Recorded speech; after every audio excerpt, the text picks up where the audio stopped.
Nama saya Andi, dan selama 2 tahun terakhir, saya bekerja sebagai satpam di sebuah mal besar di pusat kota.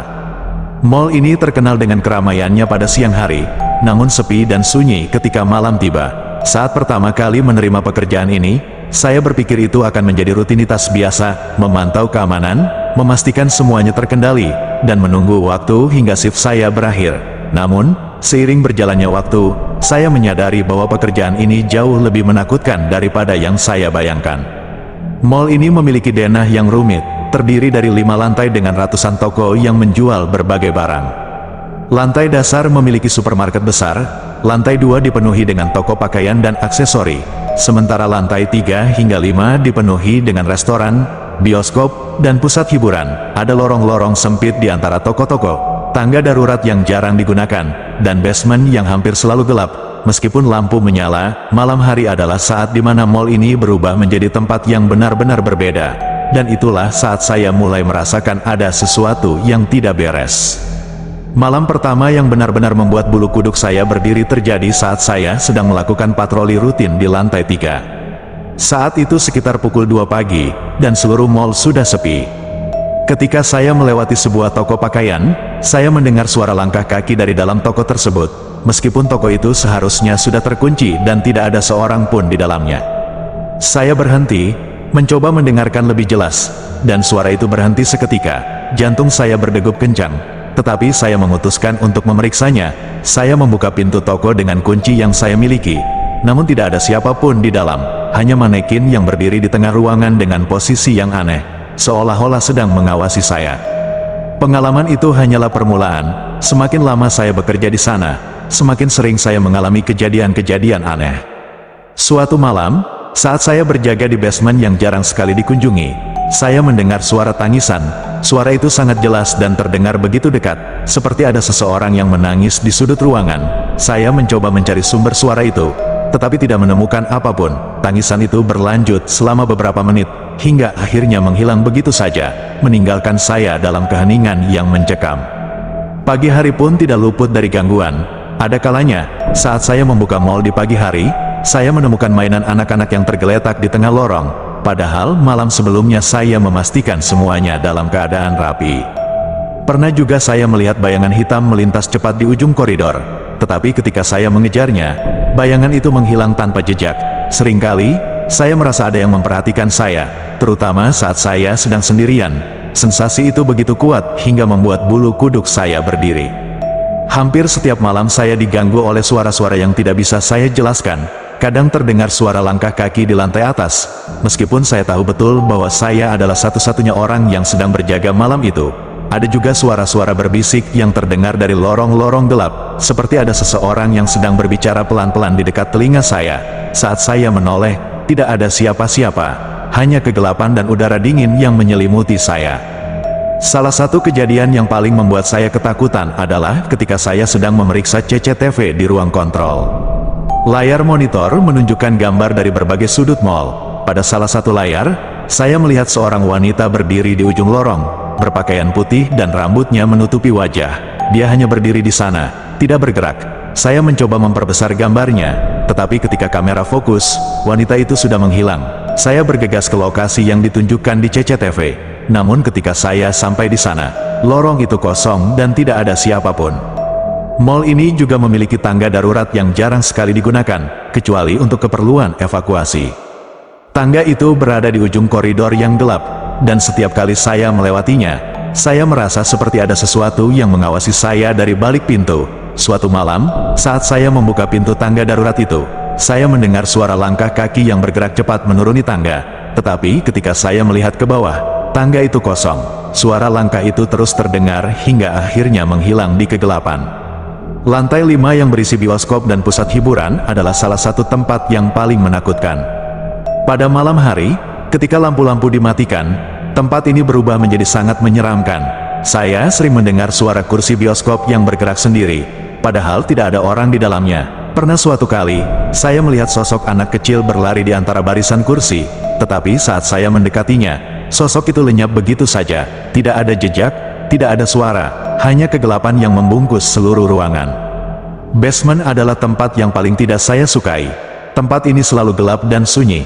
Namun ada kalanya saya mendengar suara-suara aneh dari sana. Pernah suatu malam, ketika saya sedang memeriksa rak-rak penyimpanan, saya merasa ada sesuatu yang menyentuh bahu saya. Saya berbalik dengan cepat, namun tidak ada siapapun di belakang saya, hanya bayangan gelap yang tampak semakin pekat, seolah-olah ingin menelan saya. Saya keluar dari basement itu dengan perasaan takut yang luar biasa. Tidak hanya malam hari, kadang-kadang gangguan itu terjadi pada pagi hari saat mal baru saja dibuka. Saya sering melihat bayangan-bayangan yang melintas cepat di sudut mata saya. Namun saat saya menoleh, tidak ada apa-apa di sana. Ada juga suara-suara aneh yang terdengar dari speaker mal, seperti suara berbisik yang tidak bisa saya pahami. Setiap kali suara itu muncul, saya merasakan hawa dingin yang merambat di sepanjang tulang belakang saya, membuat saya merinding. Suatu pagi, saya sedang memeriksa area food court ketika saya melihat seorang wanita duduk sendirian di salah satu meja. Saat saya mendekatinya untuk menanyakan apakah ada yang bisa saya bantu, dia mengangkat wajahnya dan saya melihat bahwa wajahnya pucat, dengan mata yang kosong. Sebelum saya sempat berbicara, wanita itu menghilang begitu saja, seolah-olah dia tidak pernah ada di sana. Saya berdiri di sana dalam kebingungan, merasa seperti baru saja melihat sesuatu yang tidak seharusnya. Pengalaman-pengalaman ini semakin lama semakin sering terjadi. Saya mulai merasa cemas setiap kali harus bekerja, terutama saat shift malam. Perasaan takut dan cemas selalu menghantui saya, membuat saya sulit tidur dan makan dengan tenang. Setiap kali saya memasuki mal, saya merasa ada sesuatu yang mengintai dari kegelapan. Sesuatu yang tidak bisa saya lihat namun bisa saya rasakan kehadirannya. Ada satu kejadian yang membuat saya hampir tidak bisa berpikir jernih. Malam itu, saya sedang berpatroli di lantai 4, saat tiba-tiba lampu-lampu di seluruh lantai itu padam. Saya terjebak dalam kegelapan total, dan hanya bisa mendengar suara napas saya sendiri yang semakin cepat. Saya mencoba menyalakan senter saya, namun anehnya senter itu tidak berfungsi. Dalam kegelapan itu, saya mendengar suara langkah kaki mendekat, semakin dekat, hingga terasa sangat dekat di belakang saya. Saya berbalik dengan cepat, tetapi tidak ada siapapun di sana. Setiap kali saya menceritakan kejadian-kejadian ini kepada rekan kerja atau teman-teman, mereka hanya tertawa dan menganggap saya terlalu banyak menonton film horor. Mereka tidak percaya bahwa mal yang terlihat biasa di siang hari bisa berubah menjadi tempat yang begitu menakutkan di malam hari. Namun, saya tahu apa yang saya rasakan dan alami. Setiap malam, saya berhadapan dengan sesuatu yang tidak bisa dijelaskan, sesuatu yang membuat saya meragukan kewarasan saya sendiri. Pada suatu malam yang dingin, ketika saya sedang berjaga di lantai 2, saya mendengar suara pintu yang terbuka dan tertutup dengan keras dari arah lorong di belakang saya. Ketika saya berlari untuk memeriksa, saya menemukan pintu darurat yang terbuka. Meskipun saya yakin sudah menguncinya, saat saya mencoba menutup pintu itu, saya merasakan dorongan kuat dari balik pintu, seolah-olah ada seseorang yang menahan pintu dari sisi lain. Saya berjuang menutupnya, dan setelah beberapa menit yang terasa seperti seumur hidup, akhirnya pintu itu tertutup dengan keras, dan suasana kembali sunyi. Pengalaman-pengalaman ini terus berlanjut, membuat saya semakin yakin bahwa ada sesuatu yang tidak normal di mal ini. Saya mencoba untuk tetap rasional dan tidak membiarkan rasa takut menguasai saya. Tetapi setiap kali saya kembali ke tempat itu, perasaan takut dan tidak nyaman selalu muncul. Saya mulai merasa tertekan, seperti ada beban berat yang terus menghantui saya, membuat saya sulit bernapas dan berpikir dengan jernih. Saya mulai mempertimbangkan untuk berhenti dari pekerjaan ini. Tetapi saya tahu bahwa saya tidak bisa begitu saja menyerah tanpa alasan yang jelas. Namun, setiap malam yang saya lalui terasa semakin berat, dan saya tahu bahwa saya tidak bisa terus-menerus hidup dalam ketakutan seperti ini. Suatu malam, ketika saya sedang berjaga di lantai 3, saya mengalami kejadian yang benar-benar membuat saya merasa tak berdaya. Saat itu sekitar pukul 3 pagi, dan saya sedang berjalan melewati lorong yang biasanya sepi. Tiba-tiba, saya mendengar suara gemerincing seperti lonceng kecil. Suara itu datang dari arah ujung lorong, tempat sebuah toko perhiasan berada. Saya berhenti sejenak, mencoba mendengarkan dengan lebih jelas, dan suara itu semakin mendekat, seolah-olah ada seseorang yang berjalan ke arah saya dengan membawa lonceng.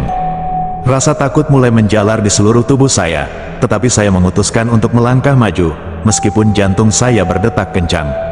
Ketika saya tiba di depan toko perhiasan, saya melihat pintu toko terbuka sedikit, meskipun seharusnya terkunci.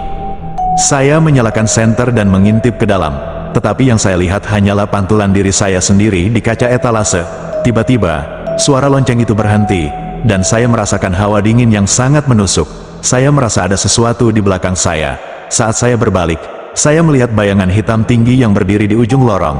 Bayangan itu tidak memiliki wajah, hanya bentuk gelap yang seolah menghisap cahaya di sekitarnya. Saya terdiam, tidak mampu bergerak, dan bayangan itu mulai mendekat dengan perlahan.